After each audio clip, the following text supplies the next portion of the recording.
இன்றே டவுன்லோட் செய்து உங்கள் ஃபேவரட் ஷோக்களை என்ஜாய் பண்ணுங்க. என்னாச்சுமா? ஒரு முக்கியமான விஷயத்த மறந்துட்டு போயிட்டீங்க. என்னது?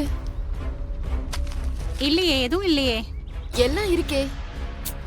அது இல்ல, உள்ள நீங்க பேசிட்டு இருந்தீங்கல்ல, அதுக்கு பதில் வாங்காம போனா எப்படி? நாங்க ஒண்ணும் சொல்லலையேம்மா. அக்கா, பொய் சொல்லக்கூடாது. நீங்க பேசின எல்லாத்தையும் நான் கேட்டுட்டு தான் இருந்தேன். ஒருத்தங்க வீட்டுக்கு வந்து அவங்க வீட்டுக்குள்ளேயே உட்கார்ந்து அந்த குடும்பத்தை பத்தியே இவ்ளோ மட்டமா பேசுறீங்க. அதுவும் ஏன் புருஷனை பத்தி இவ்ளோ மட்டமா பேசுறீங்க? சேச்சே, அப்படியெல்லாம் இல்லம்மா. வெற்றி தங்கமான புள்ள. பாரா, குறுக்க நிறுத்தி கேள்வி கேட்கவும் ஒரு பிரயோஜனமும் இல்லாத டம்மி இப்போ தங்கமான புள்ளையா தெரிகிறாரா? வெற்றியை பத்தி உங்களுக்கு என்ன தெரியும்? அவர் இந்த தொகுதிக்காக ராத்திரி பகலா எவ்வளவு உழைக்கிறார் தெரியுமா? அவர் பொறுப்பா இருந்தாலும் இல்லனாலும் 24 மணி நேரமும் தொகுதியில பிரச்சனைன்னு யார் கூப்பிட்டாலும் எப்ப கூப்பிட்டாலும் போன் எடுத்து பேசுவார். பிரச்சனை பெருசா இருந்தா நேர்லயே வந்து நிப்பார்.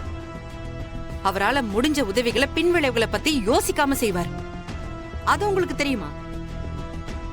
பணம் கொடுக்கறதுக்கு 100 பேர் இருக்கலாம், ஆனா பிரச்சனைனா வந்து நிக்க வெற்றி மாதிரி ஒரு சில பேர் மட்டும்தான் இருக்காங்க. இப்ப அவரை பத்தி தப்பா பேசுனீங்கல்ல, உங்களுக்கு நாளைக்கு ஏதாச்சும் ஒரு பிரச்சனை வந்துச்சுன்னா அவர் வந்து நிப்பாரு. அத மறந்துடாதீங்க. அந்த மாதிரி உங்களால பண்ண முடியுமா? முடியாது. ஒருத்தரை பத்தி தப்பா பேசுறதுக்கு முன்னாடி அவங்கள பத்தி தெரிஞ்சுக்கிட்டு பேசணும். உங்க வயசுக்கு மரியாதை கொடுத்து நீங்க பேசின அளவுக்கு மட்டமா பேசலாம் எனக்கு தெரியாது. உங்க மரியாதையை நீங்க தான் காப்பாத்திக்கணும். சாரிம்மா, மன்னிச்சிருங்கம்மா. இது மன்னிக்கிறதுக்கான பிரச்சனை இல்ல, உங்களை நீங்க திருத்திக்கணும்.